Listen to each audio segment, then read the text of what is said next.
పరిశుద్ధుడా యేసయ్యా నీకే ఆరాధన పరిపూర్ణుడా యేసయ్యా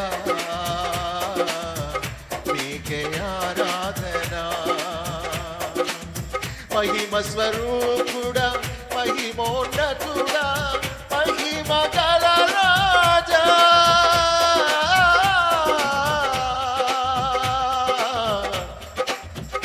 నా ప్రియమైన యేసయ్యా యేసయ్యా యేసయ్యా యేసయ్యా యేసయ్యా యేసయ్యా యేసయ్యా యేసయ్యా నాతో మాట్లాడుమా నన్ను మండింపజేయుమా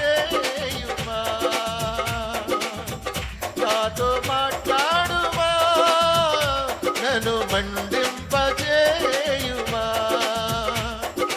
మండే జ్వాలలుగా అగ్ని కణములుగా మదిలో నిత్యం మండుచున్న పొదగా మండే జ్వాలలుగా అగ్ని కణములుగా మదిలో నిత్యం మండుచున్న పొదగా మోషేతో మాట్లాడిన దేవా మోషేతో మాట్లాడిన దేవా నాతో మాట్లాడుమా నన్ను మండింపజేయుమా నాతో మాట్లాడుమా నన్ను మండింపజేయుమా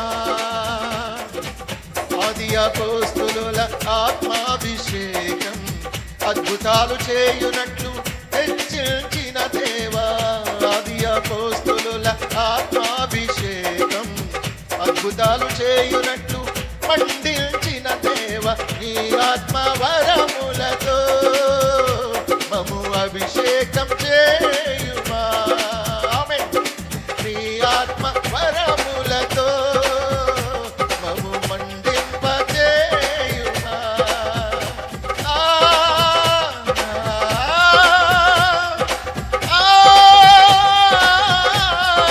ఆమేన్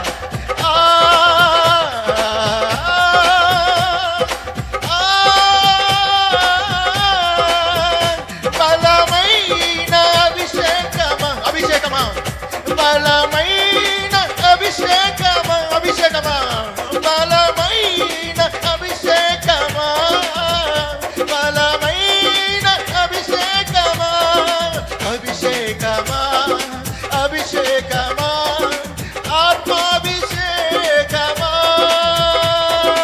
అభిషేకమా ఆమేన్ ఆమేన్ అభిషేకమా ఆత్మాభిషేకమా ఆత్మలను మండింపజేసే పరిశుద్ధాత్మాభిషేకమా పరిశుద్ధాత్మాభిషేకమా అభిషేకమా బలమైన అభిషేకమా అభిషేకమా ఆత్మాభిషేకమా ఆరాధనా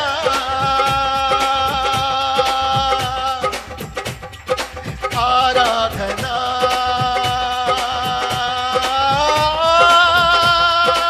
ఆరాధనా ఆరాధనా స్తుతి ఆరాధనా ఆరాధనా స్తుతి ఆరాధనా ఆరాధనా స్తుతి ఆరాధనా ఆరాధనా స్తుతి ఆరాధనా యేసయ్యా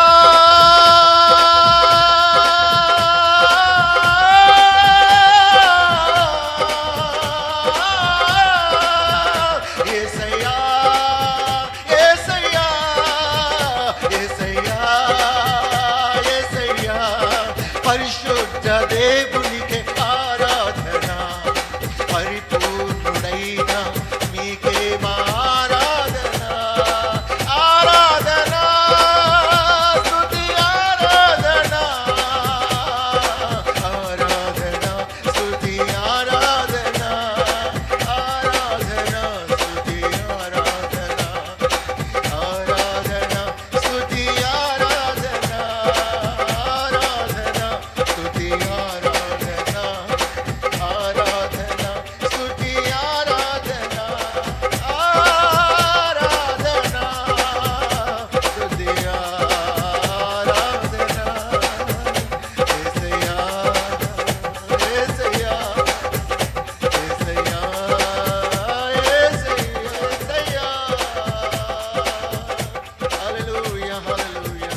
సియోనులో నుండి వచ్చిన అభిషేకపు అగ్ని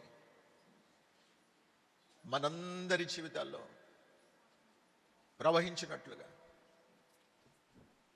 ప్రభువు సహాయం చేయనట్లు, మనతో మాట్లాడి మనలను మండించినట్లు, బలపరిచినట్లు. Thank you Lord. వెస్లీ గారు వచ్చి మనల్ని ప్రార్థనలో నడిపిస్తారు. Thank you father. ప్రార్థన చేసుకుందాం. మహాపరిశుద్ధుడా, ప్రేమగల తండ్రి, నీ ఘనమైన నామానికి లెక్కలేని స్తోత్రం స్తుతులు చెల్లించుకుంటున్నాం ప్రభా. ఈ ఉదయకాల సమయంలో ఈ విధంగా మిమ్మల్ని ఆరాధించడానికి, మీ యొక్క నామాన్ని గణపరచడానికి మీరు మాకు మా అందరికీ కలుగజేసినటువంటి భాగ్యం కొరకు మీకు వందనాలు, కృతజ్ఞతాస్తుతులు చెల్లించుకుంటున్నాం ప్రభా.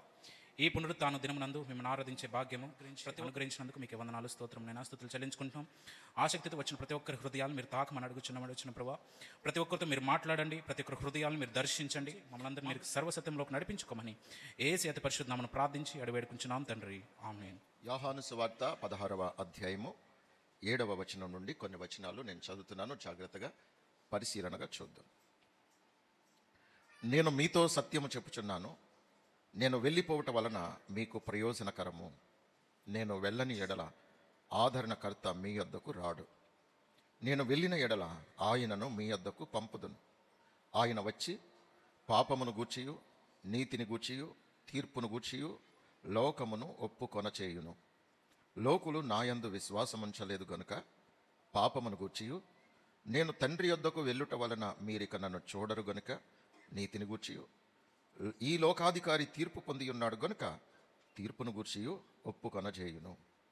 నేను మీతో చెప్పవలసినవి ఇంకను అనేక సంగతులు కలవు గాని ఇప్పుడు మీరు వాటిని సహింపలేరు. అయితే ఆయన అనగా సత్యస్వరూపి అయిన ఆత్మ వచ్చినప్పుడు మిమ్మును సర్వసత్యములోనికి నడిపించును. ఆయన తనంతట తానే ఏమియో బోధింపక వేటిని వినునో వాటిని బోధించి సంభవింపబోవు సంగతులను మీకు తెలియచేయును. ఆయన నా వాటిలోనివి తీసుకొని మీకు తెలియచేయును గనుక నన్ను మహిమపరుసును. దేవునికి స్తోత్రం. ప్రభువైన యేసుక్రీస్తు వారు స్వయంగా చెప్పినటువంటి మాట. పరిశుద్ధాత్మ పూర్ణుడైన దైవ సేవకుని ద్వారా విడుదలవుతున్నటువంటి సందేశాలు విన్నప్పుడు తప్పకుండా మనలో ప్రతి వారి జీవితంలో పాపమును ఒప్పుకోగలుగుతాం, నీతిగా జీవించగలుగుతాం, తీర్పు దినానికి సిద్ధపరచబడగలుగుతాం. పరిశుద్ధాత్మ అభిషేకము ఏ దైవజనుడైతే పొంది పరిశుద్ధాత్మ పూర్ణుడై ప్రకటిస్తారో ఆ వర్తమానం విన్న వారి జీవితాల్లో తప్పకుండా పరిశుద్ధాత్మను గూర్చినటువంటి అవగాహన కలుగుతుంది. ఆ పరిశుద్ధాత్మ చేత వారు నింపబడతారు. ఆ పరిశుద్ధాత్మను పొందుట ద్వారా ఈ 3 విషయాలు తప్పకుండా వారు గ్రహించగలుగుతారు. పరిశుద్ధాత్మను పొందకుండా ఈ 3 అనుభవాల్లోనికి మనం వెళ్ళలేము అనే విషయాన్ని దేవుడు ఇక్కడ తేటగా తెలియచేస్తూ ఉన్నారు. లోకంలో ఒక నీతి ఉంటుంది. లోక నీతి వేరు, దైవ నీతి వేరు. పెదాలతో పాపాన్ని ఒప్పుకున్నది వేరు, పరిశుద్ధాత్మతో నింపబడి ఒప్పుకొని విడిచిపెట్టింది వేరు. తీర్పును గురించి మామూలుగా వింటాం, కానీ భయం ఉండదు. కానీ పరిశుద్ధాత్మ చేత నింపబడితే ఆ తీర్పును గురించిన భయం చాలా బలంగా నాటుకుంటుంది కనుక జాగ్రత్త పడతాం. తేడా. పాపమును ఒప్పుకోరా అనంటే మామూలుగా పాపాన్ని ఒప్పుకుంటారు, కానీ పరిశుద్ధాత్మను పొందకపోతే ఆ పాపం మీద జయం రాదు. మామూలుగా నీతి ఉంటుంది, కానీ దైవనీతి మనలో సంపూర్ణం అవ్వాలంటే పరిశుద్ధాత్మను పొందితేనే ఆ దైవనీతి మనలను ఎల్లప్పుడూ కూడా స్థిరంగా నిలబెడుతుంది. తీర్పును గురించి తెలియదా అనంటే తెలుసు, నిత్యం వింటున్నాం, కానీ ఆ తీర్పును గూర్చినటువంటి భయముతో కూడినటువంటి సిద్ధపాటు పరిశుద్ధాత్మను పొందిన తర్వాత మాత్రమే స్థిరంగా ఉంటుంది. అంతవరకు టెంపరీ, తాత్కాలికం. అంటే కొద్ది కాలం బాగానే ఉన్నట్టుంటారు, తర్వాత మరలా పడిపోతారు. కొద్ది కాలం బాగానే ఉన్నట్టుంటారు, తర్వాత మరలా తప్పిపోతారు. కొద్ది కాలం బాగానే ఉన్నట్టుగా ఉంటారు, కానీ తర్వాత మరలా పతనమైపోతారు. పరిశుద్ధాత్మను పొందకపోతే కలిగే నష్టాలు ఇవి. మరి పరిశుద్ధాత్మను పొందితే స్థిరపరచబడతాం. పరిశుద్ధాత్మను కలిగి ఉండటం ద్వారా పరిశుద్ధాత్ముడు మనలను ఎల్లప్పుడూ కూడా జాగ్రత్త జాగ్రత్త జాగ్రత్త జాగ్రత్త ప్రతి విషయంలో చాలా జాగ్రత్తగా ఉంటాం. పరిశుద్ధాత్మను పొందటం ద్వారా, ఆయన మనతోనే ఉండటం ద్వారా జాగ్రత్తగా ఉంటాం. పరిశుద్ధాత్మను పొందటం ద్వారా, పరిశుద్ధాత్మను మనము కలిగి ఉండటం ద్వారా మనం ఎంతో కంట్రోల్లో ఉంటాం, సెల్ఫ్ కంట్రోల్ చేసుకోగలుగుతాం. అందుకే పరిశుద్ధాత్మ మనకు అవసరం. వాక్యం వింటలేదా అంటే, వాక్యం వింటున్నాం. వాక్యం కూడా మనలో స్థిరపరచబడాలంటే పరిశుద్ధాత్మను కలిగి ఉండటం ద్వారానే మనం విన్న వాక్యానికి స్థిరత్వం వస్తుంది. వాక్యం మీద మనం స్థిరంగా కట్టబడగలుగుతాం. యేసయ్య చెప్పింది ఊరకనే చెప్పలేదు. యేసయ్య మాటల్ని కొట్టిపారేయడానికి మనం ఎవ్వరమండి. అవసరం లేని అనుభవం మనకెందుకు? అనవసరమైన దాన్ని యేసుప్రభు వారు మనకు ఎందుకు అంటగడతారు? మరి నీ ఆత్మీయ జీవితానికి పరిశుద్ధాత్మను పొందుట ఎంత అవసరమో దేవుడు ఎంతో వివరంగా నీకు చెబుతున్నప్పటికీ, పరిశుద్ధాత్మను పొందాలనే ఆసక్తి, ఆ తపన, ఆ భారం, ఆ పట్టుదల మనలో ఎందుకు రావట్లేదు? ఒకసారి ఆలోచించేద్దాం. చూడండి, ఇక్కడ ప్రభు 3 విషయాలు ఖచ్చితంగా చెప్పారు. 1, లోకులు నా యందు విశ్వాసం ఉంచలేదు గనుక పాపమును గూర్చి. లోకులకి పాపం అంటే ఏంటో తెలియచేయాలి. ఈ లోకంలో ఉన్న వారికి పాపం అంటే ఏంటో తెలియచేయాలి. దేవుని సన్నిధికి వచ్చి బాప్తిసం పొంది దేవుని మందిరానికి క్రమంగా వస్తున్న వారికి పాపాన్ని గురించి తెలియచేయవలసిన అవసరం లేదు. ఎందుకంటే ఆల్రెడీ తెలియచేయబడి ఉంది. పరిశుద్ధాత్మ అభిషేకం కలిగిన దైవజనుడు పాపమును గురించి బోధిస్తున్నప్పుడు, అభిషేకించబడిన దైవజనుడు బోధిస్తున్నటువంటి సమయంలో ఎవరైతే లోక సంబంధంగా ఉన్నవారు ఆ దేవుని మాటలు వింటున్నారో వారు ఒప్పుకుంటారట. పరిశుద్ధాత్మ అభిషేకంతో నింపబడిన దైవజనుడు పాపాన్ని గురించి చెబుతున్నప్పుడు అక్కడ లోక సంబంధమైన జీవితం జీవిస్తున్న వారు ఎవరైతే ఉన్నారో ఆ లోక సంబంధమైన జీవితంలో ఉన్నటువంటి పాపం ఏదైతే ఉందో అది ఒప్పుకునేటట్లు చేసేది పరిశుద్ధాత్మ అభిషేకం. ఇంకా లోక సంబంధమైనటువంటి పాపములు ఉంటే గనక ఇప్పుడు పరిశుద్ధాత్మ నీ మీదకి వచ్చినప్పుడు, పరిశుద్ధాత్మ నీలోనికి వచ్చినప్పుడు ఇప్పుడు నీలో ఉన్న పాపం ఏంటో ఆయన నీకు ఆ మాటలు వింటున్నప్పుడు, నీవు తప్పు చేస్తున్నావని, పాపం చేస్తున్నావు నీకు అనిపించట్లేదా? ఒప్పుకో, ఒప్పుకో, పాపాన్ని ఒప్పుకో అని పరిశుద్ధాత్ముడు మనలో ఉండి మనలను ఒప్పింపచేస్తాడండి. పరిశుద్ధాత్మను పొందితే చూడండి ఒప్పింపచేస్తాడండి. అప్పటికే ఎంతో కొంచెం మనం మంచిగా జీవించాలని అనుకుని ఈ పరిశుద్ధాత్మను పొందితే ఇన్ని ఉపయోగాలు ఉన్నాయి కాబట్టి నేను పరిశుద్ధాత్మను పొందాలని నిండు మనసుతో ప్రతి పాపాన్ని ఒప్పుకొని విడిచిపెట్టడం నీకు ఇష్టమైతే గనక, ప్రభువా నేను పాపిని, నన్ను క్షమించు నాయనా అని ఒప్పుకునే మనసు నీకు వస్తే గనక నీలోనికి వచ్చి, పరిశుద్ధాత్మ నీలోనికి వచ్చి నీలో ఇంకా ఏవైతే లోపల రహస్యమైనటువంటి నిన్ను భ్రమ పెడుతున్నటువంటి ఆ చిన్ని పాపాలు ఏవైతే ఉన్నాయో ఆ వాటన్నిటిని కూడా ఆయన ఒప్పింపచేస్తారు. లోక సంబంధమైనటువంటి పాపం ఏదున్నా దాన్ని ఆయన ఒప్పింపచేస్తారు. ఓహో ఇది కూడా పాపమే. పరిశుద్ధాత్మను పొందనంతకాలం చాలా మనలో పాపాలు ఉంటాయి, కానీ అది పాపం అనిపించదు. ఇంకా లోక సంబంధంగానే ఉంటాం. నిర్లక్ష్యం, తిరుగుబాటు, కోపం, సహనం లేకపోవటం, ఓర్పు లేకపోవటం, ఇది కూడా పాపమే. ఈ పాపాన్ని అయినా ఒప్పింపచేస్తారు. అసలు పాపం అంటే ఏంటి? లోకులు నా యందు విశ్వాసం ఉంచలేదు గనుక అదే పాపం అని ప్రభు చెప్తున్నారు. లోకులట నా యందు విశ్వాసం ఉంచలేదు గనుక వారికి పాపమును గూర్చి ఒప్పింప చేయడానికి నేను పరిశుద్ధాత్మను పంపుచున్నానని యేసయ్య చెప్పారు. అంటే లోక సంబంధంగా జీవించేవారు ఏది నమ్మరు. పాస్టర్ గారు చెప్పిన మాటలు నమ్మరు, దేవుడు చెప్పింది నమ్మరు, వాక్యం చెప్పింది నమ్మరు, ఏది నమ్మరు, అన్ని అనుమానాలే. విశ్వాసము కానిది ఏదో అది పాపము అని చెప్తుంది. చూడండి, రోమీయులకు రాసిన పత్రిక 14వ అధ్యాయము 23వ వచనం చదువుదాం. విశ్వసించకుండా చేసేది అనుమానం. విశ్వాసము కానిది ఏదో అది పాపం. నువ్వు ఏది విశ్వసించకపోయినా, ఏది నమ్మకపోవటమే, విశ్వసించకపోవటమే నీ జీవితంలో నిన్ను పట్టి పీడిస్తున్న పాపం. చాలామంది పాస్టర్ గారు చెప్పింది కూడా నమ్మరండి. అంతా పట్టిది, ఇదంతా డోబు అంతాను. యేసయ్య చెప్పింది అంతా అనుమానిస్తారు. తోమ అనుమానించాడు. అనుమానమే ఒక పాపం. ఇది నిజమంటావా? నిజమేనా? అవునా? పరలోకముందా, అసలు నరకముందా?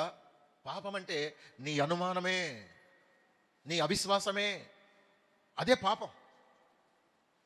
నమ్మలేవు, దేన్ని నమ్మలేవు, వాక్యాన్ని నమ్మలేవు. ఎంత గట్టిగా అరిసి చెప్పినా నమ్మవు. నువ్వు ఎన్నిసార్లు చెప్పినా నమ్మవు. నువ్వు ఇలా జీవించకపోతే, ఇలా చేయకపోతే ఇది నీకు చాలా నష్టము, నాశనం కలుగుతుందని చెప్పినా నువ్వు దాన్ని విశ్వసించవు. అలా చెప్తూ ఉంటారులే. ఆయన యందు విశ్వాసం ఉంచేవారు నిత్య జీవం పొందుతారు.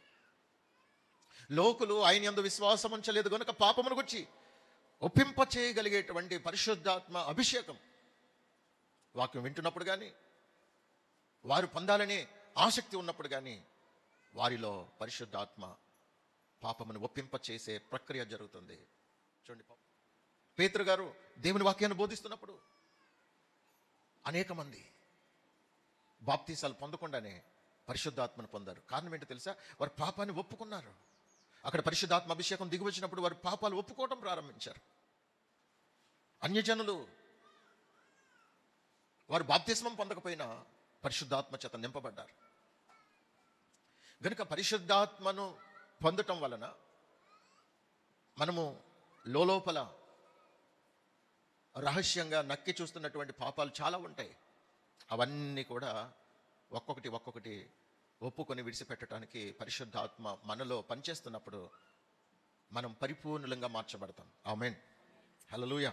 అంటే లోకం నీలో ఉంటే, లోకాశలు నీలో ఉంటే నువ్వు లోక సంబంధిగా మిగిలిపోతావు. గనుక దేవుని యందు విశ్వాసం ఉంచి దేవుని వాక్య ప్రకారంగా నేను జీవించాలి అనుకున్నప్పుడు నువ్వు తప్పకుండా పరిశుద్ధాత్మను పొందటం వలన నేను ఇంకా పరిపూర్ణం చెందుతాను. కనుక నేను ఎందుకు ఆలస్యం చేయాలి, నేను పరిశుద్ధాత్మను పొందాలి అనే తపన నీలో ఎప్పుడైతే ప్రారంభమైందో పరిశుద్ధాత్మ నీలోనికి రావడం ద్వారా పరిశుద్ధాత్మని యొక్క కార్యం నీలో ప్రారంభించబడుతుంది. అప్పుడు నీవు ఈ వేటినైతే జయించలేని పాపములు ఉన్నాయో,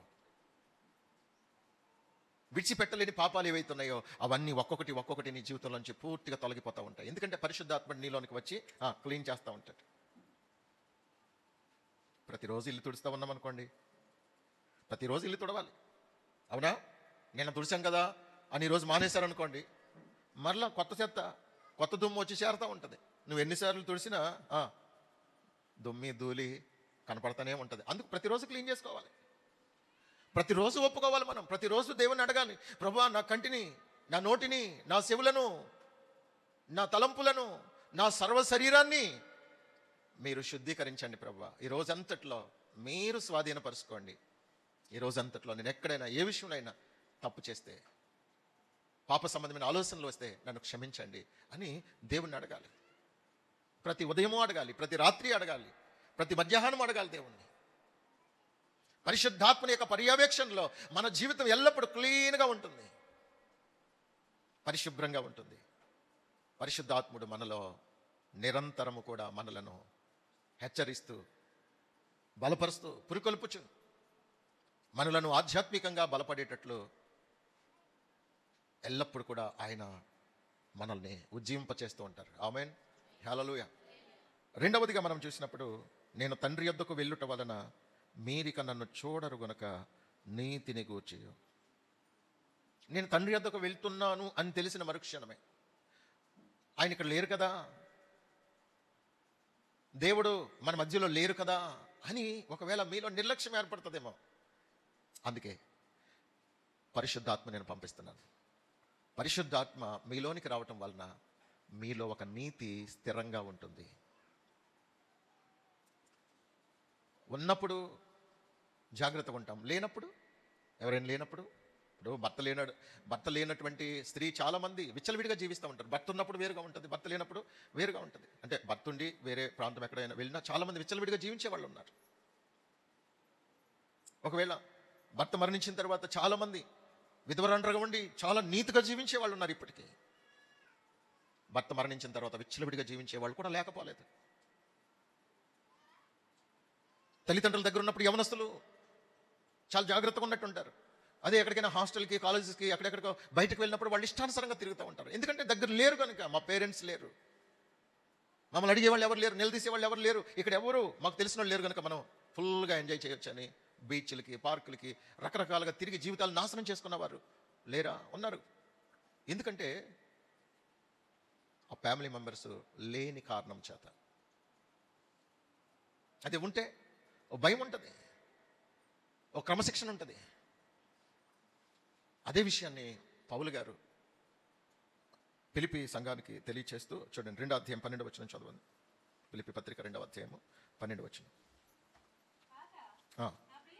నా ప్రియులారా, మీరెల్లప్పుడూ విధేయులై ఉన్న ప్రకారము నా ఎదుట ఉన్నప్పుడు మాత్రమే గాక మరి ఎక్కువగా నేను మీతో లేని ఈ కాలమందును భయముతోనూ వణుకుతోనూ మీ సొంత రక్షణను కొనసాగించుకొనుడి.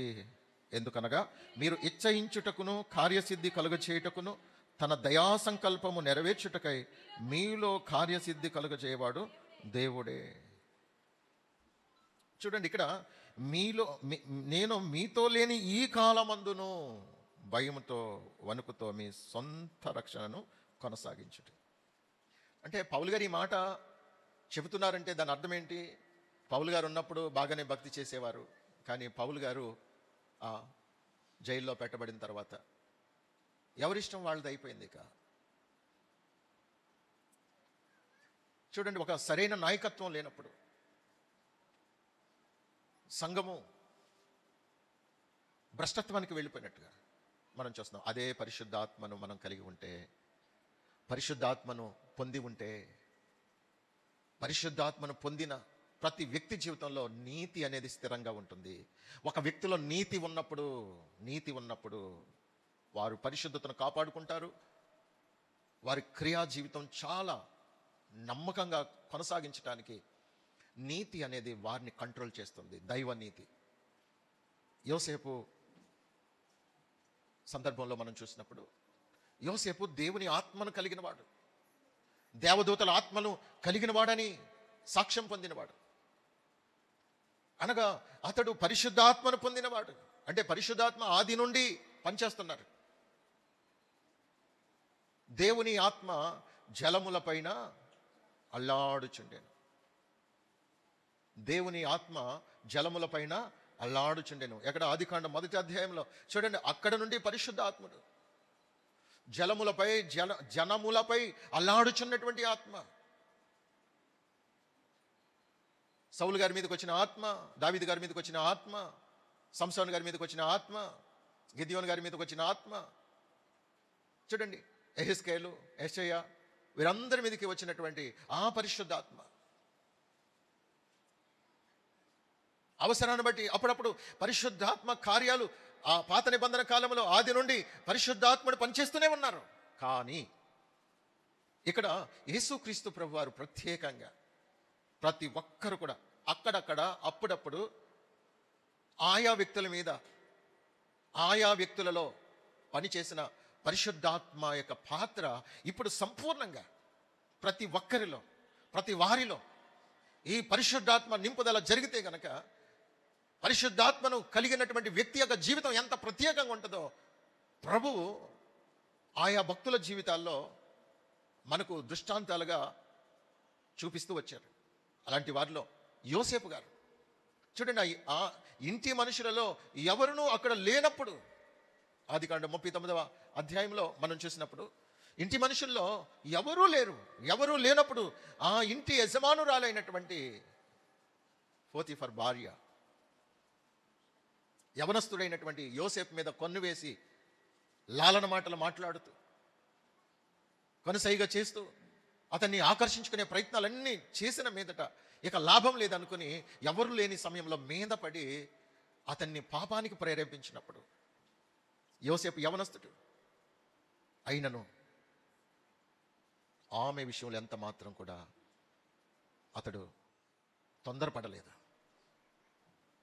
అతడు శరీర కోరికను తీర్చుకోవడానికి తన స్పర్శను ఏమాత్రం కూడా అతడు కోల్పోలేదు. తన స్పర్శను కంట్రోల్ చేసుకోగలిగాడు, తన కోరికల్ని కంట్రోల్ చేసుకోగలిగాడు. సెల్ఫ్ కంట్రోల్ అనేది దేవుని ఆత్మ కలిగిన వ్యక్తికి దేవుడు అనుగ్రహిస్తాడు. ఆ మనసు చచ్చిపోయింది, మనసు చచ్చిపోతుందండి. పాపం చేయాలనే మనసు చచ్చిపోయినప్పుడు ఆ కోరికలు రావు, ఆ ఫీలింగ్స్ రావు. ఎవరు చెడుగా చూసినా, ఎవరు ఆకర్షించుకున్నా, ఎవరు అట్రాక్ట్ చేయాలని చూసినా పరిశుద్ధాత్మను పొందిన వ్యక్తికి ఆ ఫీలింగ్స్ రావు. కారణం ఏంటంటే పరిశుద్ధాత్ముడు ఆ సెల్ఫ్ కంట్రోల్ చేసుకునేటువంటి ఆ సామర్థ్యాన్ని పరిశుద్ధాత్మను పొందిన వారికి దేవుడు అనుగ్రహిస్తారు. ఆమేన్. ఎవరు లేరు కదా అని పిచ్చి పిచ్చి ఆలోచనలు రావు. ఎవరు లేరు కదా అనే ఆలోచన రాదు. చూడండి, పౌలు గారు చెబుతున్నటువంటి మాటల్లో ఫిలిప్పీ సంఘం అప్పటికి చాలా విషయాల్లో తప్పిపోయిన కారణం చేత మీరు మూర్ఖమైన వక్ర జనం మధ్య నిరపరాధులు, నిష్కలంకుడు, అనింద్యులనైనా. చూడండి, ఇవన్నీ మీలో ఉన్నాయి. ఏ ప్రజల మధ్యలో ఉన్నారో ఆ ప్రజల్లా ప్రవర్తించడానికి మీరు ఎప్పుడు కూడా ఆ విధంగా మీరు కంట్రోల్ తప్పొద్దు. మీరు జాగ్రత్తగా ఉండండి. మిమ్మల్ని మీరు జాగ్రత్తగా పరిశీలన చేసుకుంటూ మీలో ఒక నీతి ఉందే, దైవనీతి. ఆ దైవనీతికి కట్టుబడి జీవించండి రా. నేను లేనట్టుగా ప్రవర్తించొద్దు. నేను లేకపోవచ్చు, కానీ మీ మధ్యలో దేవుడు ఉన్నారు, ఆయన చూస్తున్నారు. ఆయనకు భయపడండి రా. ఆయనకు భయపడి మీ స్వంత రక్షణ కొనసాగించండి. భయంతో వణుకుతో మీ సొంత రక్షణ కొనసాగించండి. ఎలా? దేవుడున్నాడనే భయంతో. ఈ దేవుడున్నాడనే భయంతో మనం నీతిగా బ్రతకాలి అని అంటే పరిశుద్ధాత్మను మనం పొందాలి. పరిశుద్ధాత్మను పొందితే మనలో దైవనీతి మనల్ని కంట్రోల్ చేస్తుంది. ఇప్పుడు మనలో ఏముండాలి చెప్పండి? నీతి. ఏముండాలి? నీతి, దైవనీతి. భౌతికమైన నీతి వేరు. భౌతికమైన నీతి కొంతవరకు పనిచేస్తుంది అంతే. సంపూర్ణంగా పనిచేసేది దైవికమైన నీతి. పరిశుద్ధాత్మను పొందిన వారిలో దైవికమైన నీతి సంపూర్ణంగా పనిచేస్తుంది, సంపూర్ణంగా కంట్రోల్ చేస్తుంది. పరిశుద్ధాత్మను పొందటం వలన మనం నీతికి కట్టుబడి జీవిస్తాం. కమిషన్లు తీసుకోం, అబద్ధాలు ఆడం, మోసాలు చేయము, దొంగతనాలు చేయము, ఎదుటివారిది ఏది ఆశించం, ఎవరి వైపు చెడుగా చూడము, చెడుగా మాట్లాడము, చెడ్డవాటిని వినము. మనం కంట్రోల్లో ఉంటాం. యవనస్తులైతే వివాహం అయ్యేంత వరకు, మా తల్లిదండ్రులు పెళ్లి చేసే వరకు మేము నీతిగా ఉండాలి. అందరిలా పిచ్చి పిచ్చి పనులు మేము చేయకూడదు. మాకు మంచి తల్లిదండ్రులు ఉన్నారు, మా కోసం లక్షలు ఖర్చు పెడుతున్నారు, మాకు మంచిగా భవిష్యత్తు చూపించారు. లక్షలాది రూపాయలు స్కూల్స్, కాలేజెస్కి వాళ్ళు ఖర్చు పెడుతున్నారు. వాళ్ళ ఆశల్ని మనం నీరుగార్చకూడదు. వాళ్ళు ఎంతవరకు చదివిస్తారో అంతవరకు చదువుకోవాలి, ఉద్యోగాలు చేయాలి. లేదా మనము ఎంతవరకు చదవాలో అంతవరకు తల్లిదండ్రుల యొక్క ఇష్టం మేరకు చదవాలి. ఈ కాలేజీలకు వెళ్ళి మనం పిచ్చి పిచ్చి వేషాలు వేయకూడదు. మన తల్లిదండ్రులు మనం మోసం చేయకూడదు, దేవుని మోసం చేయకూడదు అనేటువంటి ఆ సెల్ఫ్ కంట్రోల్ నీతి ద్వారా అనుగ్రహించబడుతుంది, పరిశుద్ధాత్మ ద్వారా అనుగ్రహించబడుతుంది. అందుకే యవనస్తులు కూడా అందరూ కూడా బాప్తీసాలు పొంది పరిశుద్ధాత్మను పొందాలి. చాలామంది పెళ్లి తర్వాత తీసుకుందాంలే, పెళ్లి ఎలాంటి పెళ్లి జరుగుతుందో, ఎలాంటి పెళ్లి. నువ్వు దేవుని సన్నిధికి వచ్చి నీ ఆలోచనలు ఏంటి, నీ పిచ్చ ఆలోచనలు ఏంటి? చాలామంది దేవుని సన్నిధికి వస్తారు, వాళ్ళు బాప్తీసాలు తీసుకుంటారు, వాళ్ళ పిల్లల్ని మాత్రం ఎవరికో కట్టబెట్టాలని చూస్తారు. నువ్వేం రక్షించబడి పరలోకం వెళ్ళిపోతావా? నీ పిల్లల్ని తీసుకెళ్ళి నరకానికి అప్పు చెప్తావా? అని నీతి ఉందా అసలు? నీలో ఉన్న నీతి కంట్రోల్లో ఉండాలి.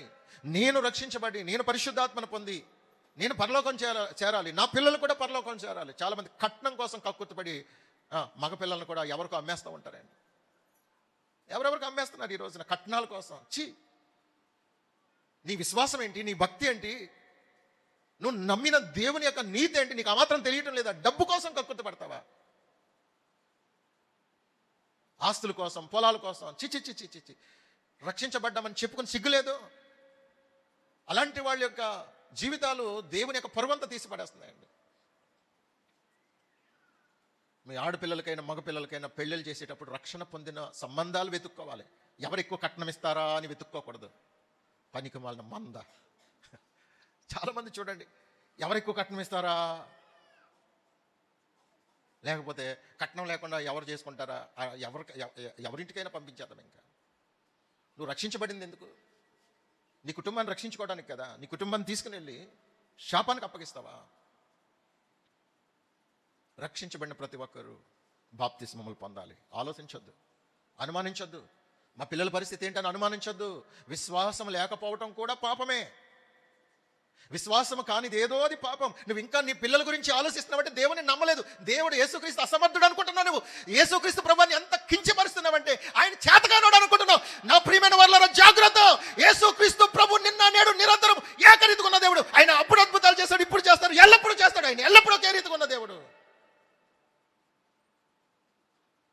నా జీవితంలో ప్రభుని నమ్మడంలో, విశ్వసించడంలో దైవ నీతి నేను ఎంత ఖచ్చితంగా ఉంటాను అంటే, నా దేవుడు సర్వశక్తి గల దేవుడు. నా దేవుని కొరకు నేను ఏమైనా చేస్తాను. మరణానికి వెళ్ళినా పర్వాలేదు, నా దేవుని కొరకు నేను బ్రతకాలి. దైవ నీతి ఉండాలండి మనలో. దేవుని నీతి ఉన్న వ్యక్తి యేసుక్రీస్తు ప్రభు వారిని అవమానపరిచే క్రియలు ఏదీ చేయరు. నువ్వు ఎక్కడుండాలో అక్కడ ఉండాలి. ఉండకూడని చోట నువ్వు ఉన్నావంటే నువ్వు దేవుణ్ణి అవమానపరుస్తున్నావు. మన అలవాట్లైనా, మన ఆచారాలైనా, మన పద్ధతులైనా, మన ప్రవర్తనైనా దేవునికి మహిమ తెచ్చే విధంగా ఉండాలి. ఆ దైవ నీతి మనం కలిగి ఉండాలి. ఆ నీతిని సంపూర్ణం చేయడానికే పరిశుద్ధాత్మను దేవుడు మనకు అనుగ్రహించారు. ఈ పరిశుద్ధాత్మను పొందటం వలన సంపూర్ణ నీతి కలిగి ఉంటాం, సెల్ఫ్ కంట్రోల్ కలిగి ఉంటాం మనం. అందుకే పరిశుద్ధాత్మను పొందండర్రా, పరిశుద్ధాత్మ సహాయాన్ని కోరండర్రా అంటే ఇంకా చాలా మంది చిచ్చి వాళ్ళు కనీసం నోటి నుండి ప్రార్థన కూడా రాదండి. అడిగావు అసలు ఆసక్తి అది? ఇంకా పాస్టర్ గారి మీద సనుగుతూ ఉంటారు. పరిశుద్ధాత్మను గూర్చి మీరు విన్న తర్వాత కూడా పరిశుద్ధాత్మను గూర్చి మీరు పట్టించుకోకపోతే అది కూడా భయంకరమైన పాపం. పరిశుద్ధాత్మను పొందకపోవడం కూడా పాపం, మహాపాపం. ఎందుకంటే నువ్వు ఇంకా పాపమునే ప్రేమిస్తున్నా. పరిశుద్ధాత్మ నాలోనికి వస్తే నేను పరిశుద్ధపరచబడిపోతానేమో, నా ఆశలు, నా కోరికలు, నా టార్గెట్స్ ఏమైపోతాయి, అనవసరంగా ఇలాగనుకున్నాను అలాగనుకున్నాను, ఈ కోరికలన్నీ తీర్చుకోవాలి, ఈ ఆశలు ఇవన్నీ నాలో నెరవేరాలంటే పరిశుద్ధాత్మను అయితే పొందకూడదు అన్నట్టుగా చాలామంది జీవిస్తున్నారు. నీతి మనలో ఒక దైవకి నీతిని సంపూర్ణం చేసే అభిషేకం పరిశుద్ధాత్మ ద్వారా దేవుడు మనకు అనుగ్రహిస్తారు. అప్పుడు మనం కంట్రోల్ చేసుకోగలుగుతాం. మన వైపు ఎవరు చూసినా మనం తిరిగి చూడం. మనల్ని ఎవరు ప్రేరేపించిన ప్రేరేపణకు మనం ఏమాత్రం కూడా లొంగిపోము. వారు ఎన్ని వ్యర్థమైన ప్రయత్నాలు చేసినా మనం అవకాశం ఇవ్వము.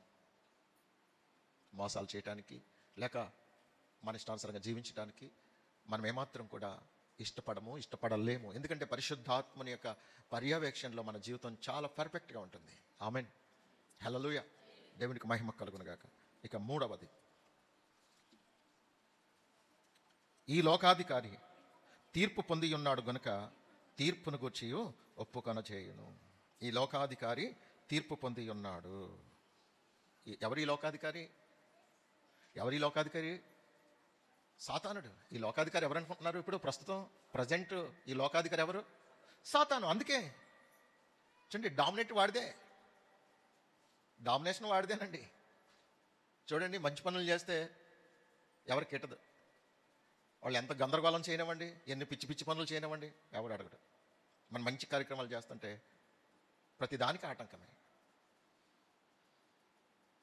మనం మంచిగా సువార్త చెప్తుంటే ఇష్టం అవ్వదు. వాళ్ళు బూతి సినిమా పాటలు, పెద్ద ఏది డీజే సౌండ్సా ఏమంటారు దాన్ని, మొత్తం వీధులకి వైబ్రేషన్ వచ్చేసే విధంగా గుండెపోట్లు చచ్చిపోయిన వాళ్ళు కూడా ఉన్నారండి. అంత భయంకరంగా పిచ్చి పనులన్నీ చేసినా ఎవడు ప్రశ్నించడండి. యేసు ప్రభుని నమ్మి విశ్వసిస్తే ఆ మోక్షం, ముక్తి, పరలోకం, స్వర్గం మీకు దక్కుతుంది. ఆయన పరిశుద్ధుడు. ఆయన దగ్గరకు వచ్చే ప్రతి ఒక్కరికి ఆయన నీతి, యథార్థత, పరిశుద్ధతను గురించి నేర్పించి మంచి సన్మార్గంలో నడిపిస్తాడు. కనుక ఆయన వద్దకు రండి అని చెప్పటం తప్పట. మరి అధికారం ఎవరికి ఉంది ఇప్పుడు? సాతానుడికి. ఎందుకంటే దేవుడు కొంతకాలం వదిలేశాడు. నువ్వేం చేసుకుంటా చేసుకో, నీకు అధికారం కావాలా ఇచ్చేసాను తీసుకో అన్నాడు దేవుడు. లోకం అంతటి మీద అధికారం ఎవరికి ఇచ్చాడు దేవుడు? అపవాదికి అధికారం ఇచ్చేసాడు. నీకు చేతనైంది చేసుకో, నువ్వు ఎవరిని ఎన్ని ఇబ్బందులైనా పెట్టు, చంపేయి, ఇంకోటి ఎన్నైనా చెయ్యి. నా ప్రజలు నన్ను ప్రేమిస్తూనే ఉంటారు, నా ప్రజలు నన్ను వెంబడిస్తారు, నా ప్రజల యొక్క ప్రేమ నా మీద ఎప్పటికీ పోదని మన మీద నమ్మకం మీద చూడండి సాతానుడికి పూర్తి అధికారం ఇచ్చేసాడండి దేవుడు. ఏం చేసుకుంటావు చేసుకో. యోబు గారి విషయంలో దేవుడు ఏ విధమైనటువంటి ఫుల్ ఛాన్స్ సాతానుడికి ఇచ్చాడో అదే ఛాన్స్ ఎప్పటికీ సాతానుకి దేవుడు ఇచ్చేశాడు. ఆ సమయం, వాడి సమయం ఇంకా కొంతకాలమే ఉంది. వాడి సమయం ఇంకెంతకాలం ఉంది? కొంచెం కాలమే. వాడి సమయం కొంచెం కాలమే గనుక ఇప్పుడు వేగంగా పనిచేస్తున్నాడు వాడు. ఎవరిని మృంగుదునా అని వేగంగా పనిచేస్తున్నాడు వాడు. ఎంత వేగంగా పనిచేసినా దేవుని పిల్లలు, దేవుని ప్రేమించేవారు ఎప్పటికీ స్ట్రాంగ్గానే ఉంటారు, స్థిరంగానే ఉంటారు. ఈ లోకాధికారము సాతాన్ది గనుక ఎందుకు వచ్చిందిలే, సాతానికి లోబడదాం అనుకునే వాళ్ళు లేకపోలేదు. అందుకే పరిశుద్ధాత్మను పొందితే గనక, పరిశుద్ధాత్మను పొందిన వారికి ఎలాంటి సమర్పణ ఉంటుందంటే, దేవుని కొరకు అవసరమైతే మేము ప్రాణం ఇవ్వటానికైనా సిద్ధమే. పరిశుద్ధాత్మను పొందకముందు పేతురు గారు సాటుగా దొంగసాటుగా యేసుప్రభు వారిని తీసుకుని తీర్పుకి తీసుకుని వెళ్తా ఉంటే వెనక నుండి అక్కడక్కడ దూరంగా ఉండి నక్కి అక్కడక్కడ ఏం జరుగుతుంది అంతా వెళ్తా ఉన్నప్పుడు ఒక అమ్మాయి వచ్చి అడిగింది, ఓయ్ వెళ్ళరా నువ్వు ఆ యేసుతో ఉన్నవాడు, ఏ పిల్ల జాగ్రత్తగా మాట్లాడు, ఎవరిని చూసి ఎవరు అనుకుంటున్నావు, మనుషులంటే మనుషులు పోలికలు ఉండవా ఏంటి, మీలాంటి అమ్మాయి మా ఇంటి దగ్గర ఉంది, నువ్వు పలానా కాదు కదా, నేను కూడా అంతే, నాలాంటి వాడిని ఎవరో చూసుంటావు నువ్వు, నేను కాను, ఆ యేసు ఎవరో నాకు తెలియదు. ఆమె అనుకున్నది పొరపాటు నేను ఉంటానులే, అదేలే మనిషి లాంటి మనిషి పోలికలు ఉంటాయి కదా అని, మనిషి లాంటి మనిషి ఉంటారు. కనుక ఈ పేతురు గారు ఏమన్నారంటే, ఎవరిని చూసి ఎవరు అనుకుంటున్నావో నేను కాను, జాగ్రత్తగా మాట్లాడు, నన్ను ఇరికిందామని చూస్తున్నావు నువ్వు అని తప్పించుకునే ప్రయత్నం చేశాడు. మరలా ఇంకొకసారి, నిజమే ఇతడు యేసును వెంబడించే వాళ్ళు ఒకడు అనంటే ఒట్టు పెట్టుకున్నాడంటండి, శపించుకున్నాడంట. ఏమని? నా మీదొట్టు, నీ మీదొట్టు, నా పిల్లల మీదొట్టు, నేను ఒకవేళ అబద్ధం ఆడితే నాశనం అయిపోతాను. ఇలాంటివన్నీ చాలామంది చూడండి, ఏదైనా ఓ పరిస్థితిని తప్పించుకోవడం కోసం ఎన్నొట్లు పెట్టేస్తారో, ఎంతమంది మీద పెట్టేస్తారో, అంటే వీళ్ళ గురించి వాళ్ళందరూ నాశనం అయిపోవాలన్నమాట. ప్రియులరా, ఇక్కడ పేతురు గారు ఇంత భయపడిపోయారు. నేను అంత ఎందుకు చెప్తున్నానంటే, పరిశుద్ధాత్మను పొందకముందు ప్రాణం అంటే ఎంతో భయపడి తన ప్రాణం రక్షించుకోవటం కోసం, దక్కించుకోవటం కోసం అబద్ధమాడి బొంకి తను శపించుకొని చివరికి యేసు ఎవరో నాకు అసలే తెలియదని మూడు సార్లు యేసు అంటే నాకు తెలియదు, అతను ఎవడో నాకు సంబంధం లేదు అన్నట్టుగా మాట్లాడాడు. కానీ పరిశుద్ధాత్మను పొందిన తర్వాత, బెదిరించే వాళ్ళ మాటలు విన్న తర్వాత, నేను దేవుని మాట వినట్టు కంటే మీ మాట వినటం మంచిది కాదు. మమ్మల్ని ఏమైనా చేయాలనుకుంటున్నారా? చేస్తారా? చేయండి. ఏం చేస్తారు? చంపుతారా? చంపండి, సావడానికే వచ్చాం అని తెగించాడండి పేతురు గారు. ఎందుకో తెలుసా? పరిశుద్ధాత్మను పొందితే ఈ లోకాధికారుల యొక్క భయాలు, బెదిరింపులు మనం ఏమీ లెక్క చేయము. పరిశుద్ధాత్మను పొందితే, పరిశుద్ధాత్మను పొందిన వారి యొక్క ధైర్యం, పరిశుద్ధాత్మను పొందిన వారి యొక్క తెగింపు వేరుగా ఉంటుందండి. పిరికి బందల్లా ఉండరు, భయపడరు. పరిశుద్ధాత్మను పొందటం ద్వారా మనం తెగిస్తామండి. అన్య జనుల మధ్యలో నా దేవుణ్ణి ఘనపరచాలి, గొప్ప చేయాలి. ఏమొస్తే వచ్చింది, ఏం జరిగితే జరిగింది, తెగింపు అనమాట. ఆమేన్. మనలో ఈ లోకాధికారిని గూర్చి ఆల్రెడీ తీర్పు తీర్చబడింది. వాడు శపించబడిన వాడు, ఒక రోజున బంధించబడేవాడు, నరకంలో యాతన పడవలసిన వాడు వాడి అనుసరులు. ఆల్రెడీ తీర్పు జరిగిపోయింది, కొంతకాలం విడిచిపెట్టబడింది అంతే, అతనికి ఛాన్స్ ఇచ్చాను అంతే. వానికి ఎవరైతే భయపడతారో, వానికి ఎవరైతే లోబడతారో వాళ్ళందరూ వాడితో పాటు వెళ్ళిపోతారు. వాక్యం ఏం చెబుతుంది? అపవాది మొదటి నుండి పాపము చేయుచున్నాడు, గనుక పాపము చేయువాడు అపవాది సంబంధి. అర్థమైందా? అపవాది మొదటి నుండి పాపం చేస్తున్నాడు, పాపము చేయవాడు అపవాది సంబంధి. పాపము వలన వచ్చు జీతము మరణము. పాపం వలన వచ్చు జీతము మరణము. ఆ మరణం నుండి తప్పించబడాలంటే నువ్వు అపవాది సంబంధిగా ఉండొద్దు, అపవాది అధికారానికి భయపడొద్దు, అపవాది చేసేటువంటి క్రూరమైనటువంటి కార్యాలకు ఏమాత్రం బెంబేలెత్తిపోవద్దు. మరణం ఎప్పుడైనా వస్తుంది, ఎలాగైనా చచ్చేదే. ఆ చచ్చేది ఏదో దేవుని కొరకు చస్తే ఇంకా సంతోషం. ఆమేన్. దేవుని కొరకు మరణించవలసి వస్తే అది ఎంతో గొప్ప భాగ్యం. అది అందరికీ రాదు. గతంలో కూడా చెప్పాను, హతసాక్షిగా మార్చబడటం అంటే అది అందరికీ దేవుడు అవకాశం ఎవరు, అది అనుమతించబడిన వారికి మాత్రమే ఆ గొప్ప మరణం వస్తుంది. కనుక మనము ఎవరికి భయపడనక్కర్లేదు. దేవుడు మనల్ని ఎంతవరకు ఈ భూమి మీద ఉండాలని ఆయుష్ ఇచ్చారో అంతవరకు బ్రతుకుతాం అంతే. 2 అంతస్తుల నుంచి పడిపోయి నేను బ్రతకాలని దేవుడు ఆయుష్ ఇచ్చాడు అంతే.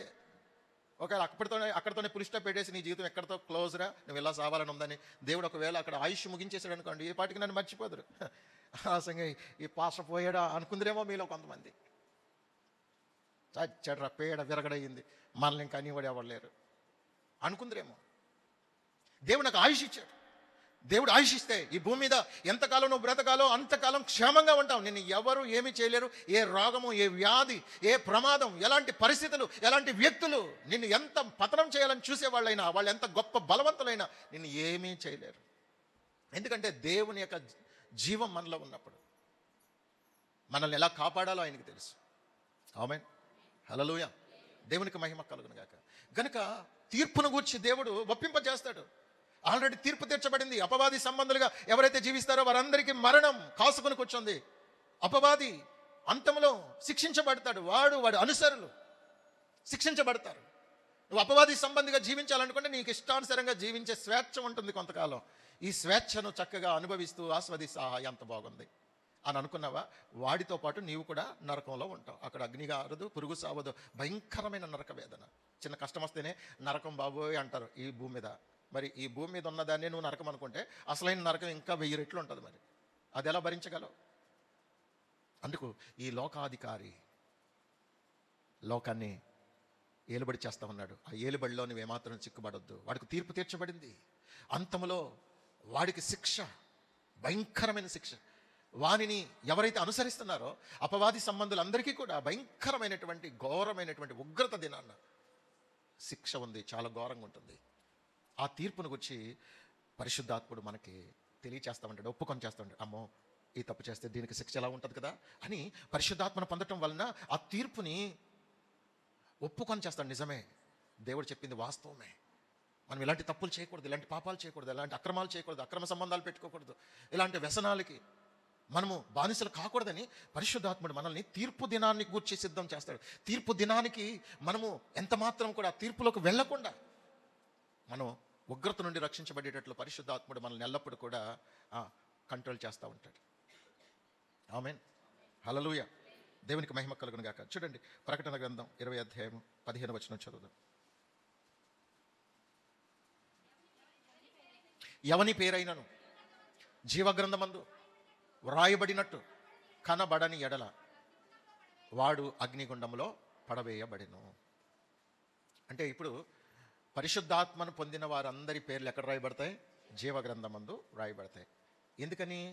పరిశుద్ధాత్మను పొందిన వారు తీర్పులో నేను ఎంత మాత్రం నరకానికి వెళ్ళకూడదని పరిశుద్ధాత్మను పొంది పరిశుద్ధాత్మని యొక్క నడిపింపులో వెళ్తారు కనుక వారికి తీర్పు తీర్చబడే పరిస్థితులు రావు.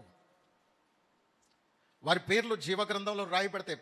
మారు మనసు పొంది, బాప్తిస్మం పొంది, పరిశుద్ధాత్మను పొంది పరిశుద్ధాత్మని యొక్క నడిపింపులో నడిచే వాళ్ళు ఏ తప్పు చేయకుండా జాగ్రత్తగా, నీతిగా, నమ్మకంగా, పాపాన్ని సహించుకొని నమ్మకంగా జీవిస్తారు కనుక వారి పేరు జీవగ్రంథంలో రాయబడుతుంది. అయితే మరి జీవగ్రంథమందు పేరు కనపడకపోతే అగ్నిగుండంలో ఉంటారు. మరి జీవగ్రంథంలో మన పేరు కనపడని పరిస్థితి ఎప్పుడు వస్తుంది?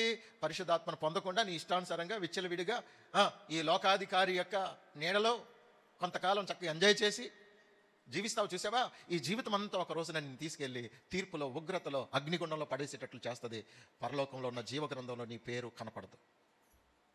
పరలోకంలో జీవగ్రంథమందు నీ పేరు రాయబడాలంటే భూమి మీద దేవుని సహవాసంలో దేవుడు మాట్లాడే ప్రతి మాటకు నువ్వు కట్టుబడి జీవిస్తే, పాపాన్ని అసహించుకుంటే, నీతికి కట్టుబడి జీవిస్తే, తీర్పు ఉంది ఒక రోజున ఆ తీర్పులో నేను ఉగ్రత పాలు కాకూడదనే భయంతో బ్రతికితే గనక నీ పేరు జీవగ్రంథంలో రాయబడుతుంది. కనుక జీవగ్రంథంలో రాయబడిన పేరు మరలా తుడుపు పెట్టబడకుండా కాపాడుకోవాలి. అంతం వరకు భయంతో వణుకుతో కాపాడుకుంటే తప్పకుండా మనం పరలోకంలో ఉంటాం. అలాగూ పరలోకంలో మనల్ని క్షేమంగా తీసుకెళ్లి నిలబెట్టడానికే పరిశుద్ధాత్మను దేవుడు మనకు అనుగ్రహించారు. పరలోకానికి సిద్ధపరిచే పరిశుద్ధాత్మను వద్దనుకుంటే నీ అంత భ్రష్టులు మరొకరు ఎవరుండరు. మరి అలాంటి నీకెంతో మేలు చేసే, సహకారం ఉండే ఈ పరిశుద్ధాత్మ అభిషేకం మనకు ఎంతో అవసరం కనుక అంత సహాయకరంగా ఉండే పరిశుద్ధాత్మను నీవెందుకు నిర్లక్ష్యం చేస్తున్నావు? అందుకే ఈరోజు మనలో పాపములను ఒప్పింప చేయటానికి, నీతిని స్థిరపరచడానికి, తీర్పు దినాన ఆ నరకానికి పోకుండా ఉండటానికి పరిశుద్ధాత్మ దేవుడు నీకు అనుగ్రహించాలని, నాకు అనుగ్రహించాలని, మనందరికీ అనుగ్రహించాలని ఆయన ఆదరణకర్తగా, సత్యస్వరూపిగా అనేక సంగతుల్ని జ్ఞాపకం చేయడానికి, నిన్ను పురికొల్పడానికి పరిశుద్ధాత్మను ఆయన అనుగ్రహించారు కనుక ఆ పరిశుద్ధాత్మ నాకు కావాలని అడిగి పాపాన్ని ఒప్పుకొని నీతిగా నిలబడటానికి, స్థిరపరచబడటానికి, తీర్పులో ఎంత మాత్రము దోషిగా, నేరస్తులుగా ఆయన కోపానికి, ఆయన ఉగ్రతకి గురి కాకుండా తప్పించుకోవడానికి పరిశుద్ధాత్మ సహాయాన్ని కోరుకుందాం. పరిశుద్ధాత్మతో నింపబడడానికి ఆయన అడుగుదాం. మహిమ భారం మనలోనికి రావాలి, అత్యాసక్తి మనలో రావాలి. అడుగుదాం, ప్రభుని అడుగుదాం.